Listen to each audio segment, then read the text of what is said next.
নমস্কার, আমি ডক্টর অরবিন্দ শীল। আজকের ভিডিওর বিষয়বস্তু হলো পোঙা পণ্ডিত।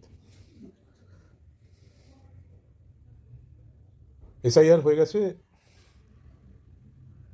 তো বিএলের কাছে যে হার্ড কপি, সেই হার্ড কপি প্রত্যেকটা বুথ কেন্দ্র যেমন ক্লাব এইসব জায়গায় লাগিয়ে দেওয়া হচ্ছে। তো যে যার মতো করে দেখে আসছে। তো আমিও গেছিলাম আমার মিসেস নাম দেখতে, যে বুথ কেন্দ্রে যে ক্লাবে বরাবর ভোট দিয়েছে সেখানে দেখতে গেছি। হ্যাঁ, আমি নেটে দেখে নিয়েছি অবশ্যই, তার ছবিও তুলে নিয়েছি, স্ক্রিনশট। তো ভাবলাম হার্ড কপিটাও দেখে আসি। কিন্তু দেখতে গিয়ে যা দেখলাম যে সেখানে ওই যাতে নাম আছে সেটা লাগানো হয়নি,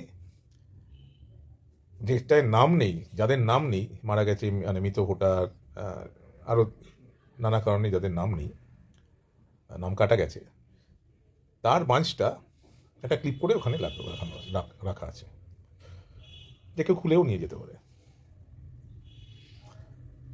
মানে হলো অঙ্কের ওই 2 2 4, তাকে আপনি নানাভাবে বলতে পারেন। 5 থেকে 1 বাদ দিলে 4, 5 - 1, 2 × 2, 8/2, ঠিক আছে? তো এখানেই সেরকম ডিরেক্টলি না বলে ইনডিরেক্টলি, মানে আপনার এই লিস্টে নাম নেই, মৃত ভোটার হেনতেন এইসবের লিস্টে নাম নেই যখন, তখন আপনার লিস্টে নাম আছে। এবার সেই লিস্ট থেকেও আপনাকে কল করা হতে পারে, ঠিক আছে? যে কোনো ধরনের কন্ট্রোভার্সি তৈরি হলে আপনার ইন্টারভিউয়ের জন্য কল হতে পারে।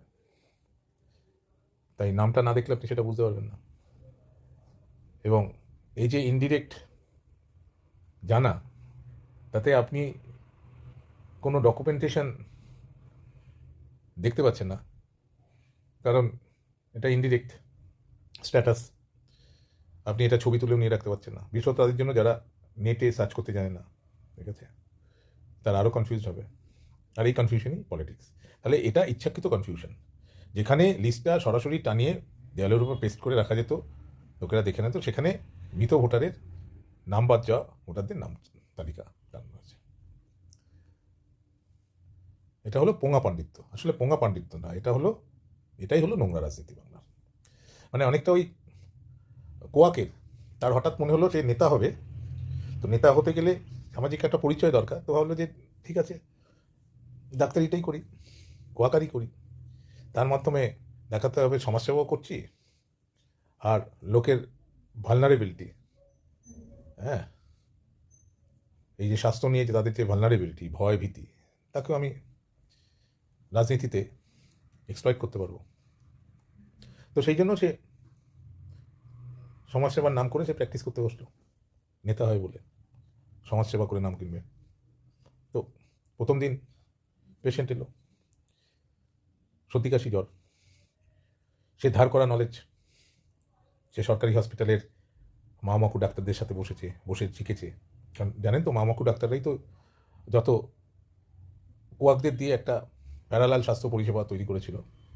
এই কোয়াকরা ছিল তাদের রাজনীতির একটা হাতিয়ার, গ্রাম বাংলায় রাজনীতির একটা হাতিয়ার ছিল কোয়াকরা। তো এদের এই সরকারি হসপিটালে পাশে বসিয়ে ডাক্তারি শেখানো হতো, তারা গিয়ে গ্রামে গিয়ে ডাক্তারি করতো, লোক বাঁচানোর জন্য লোক মারতো এবং বেশি মারতো, এবং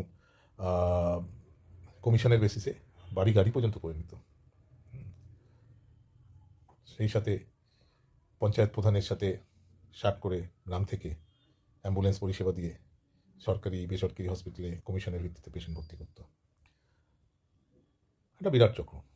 তো যাই হোক, এরকমই একজন সমাজসেবক কোয়াক, সে নেতা হয় বলে বসেছে, এবং প্রথম দিন ওই সর্দি কাশি জ্বরের পেশেন্ট এসছে, তো তাকে লিখেছে ধার করা বিদ্যায় পাইরেক্সিয়া। ডাক্তারবাবু, আমার কী হয়েছে? আপনার পাইরেক্সিয়া হয়েছে। সে তো রীতিমতো তার চোখ ছানা বড়া। তো বড় ডাক্তারকে দেখিয়েছে, গ্রামের ডাক্তার, সেখানে তো শিক্ষিত ডাক্তার নেই, এই ডাক্তার সবাইকে সে বলে বেড়ালো, সবাই জিজ্ঞেস করছে কি নতুন ডাক্তারবাবু তোমার কী হয়েছে, বললো পাইরেক্সিয়া হয়েছে। সবার চোখ ছানা বড়া। ওদিকে জ্বর কমে গেছে, কিন্তু চিন্তা যায়নি। পাইরেক্সিয়া হয়েছে। এটা কী ধরনের রোগ কোনোদিন শুনিনি, জানি না। গ্রামের লোক তাকে দেখতে আসছে কিন্তু ঘরে ঢুকছে না। কী ধরনের রোগ, ছোঁয়াচে রোগ, ক্যান্সার কি টিবি, ঠিক আছে, এইস কী হতে পারে, বড় বড় ভাবতে শুরু করলো পাইরেক্সিয়া। দেখা গেলো 7 দিনের মধ্যে হঠাৎ লোকটা ফুল্ল আর মূল্যর মতো হঠাৎ করে মারা গেল। মানে পাইরেক্সিয়া হয়ে 7 দিনের মাথায় হার্ট অ্যাটাকে মারা গেল। সবাই গিয়ে সেই ডাক্তারবাবুকে ধরলো, ডাক্তারবাবু কী সর্বনাশ, পেশেন্ট তো মারা গেছে। হ্যাঁ, কী রোগ হয়েছে বলুন তো, আমরা তো বোধহয় কী ভয়ঙ্কর রোগ হয়েছে যার জন্য এরকম মারা গেল। হ্যাঁ, শুকিয়ে কাঠ হয়ে চিন্তায় ঘুম আসতো না, জ্বর তো সেরে গেছিল, কী রোগে মারা গেল। তখন ডাক্তারবাবু বললো পাইরেক্সিয়াতে মারা গেছে। তো ডাক্তারবাবু পাইরেক্সিয়াটা কি? পাইরেক্সিয়া হলো জ্বর, জ্বরেরই আর একটা নাম পাইরেক্সিয়া। এই হলো পোঙা পণ্ডিত, ঠিক আছে, এই হলো ধার করা বিদ্যা। তো আমাদের এখানে এই মামাকু পোঙা পণ্ডিত লোককে অজ্ঞান করে রেখেছে। কাণ্ডজ্ঞানহীন কিছু মানুষ তাদের এইভাবে চালাচ্ছে এই পোঙা পণ্ডিতেরা, ঠিক আছে। কোনো কিছুতে স্বচ্ছতা নেই, সহজ সরল জিনিসকে জটিল করে এই পোঙা পণ্ডিতরা রাজ্যটাকে চালাচ্ছে।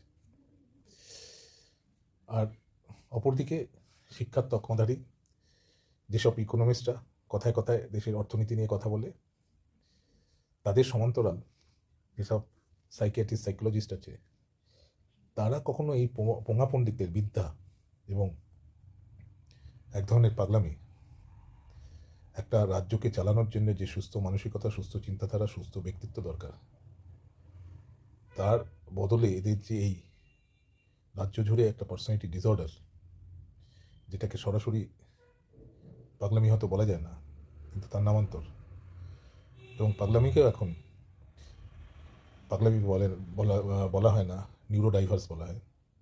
তো এই যে এক ধরনের পিডি কেস, ডিপ স্টেট থেকে শুরু করে সর্বোচ্চ ক্ষমতায় বসা জিহাদি পিসি, তাদের সাঙ্গপাঙ্গদের, তা নিয়ে কিন্তু সাইকিয়াট্রিস্ট বা সাইকোলজিস্টরা সোচ্চার নয়। কারণ এরা শুধু পিডি নয়, এদের সাথে যে সাঙ্গপাঙ্গ তাদেরও পিডি। তো এদের দলবল অনেক বড়, এবং এই দলবলে কিন্তু মানসিক সুস্থতার মাপকাঠি।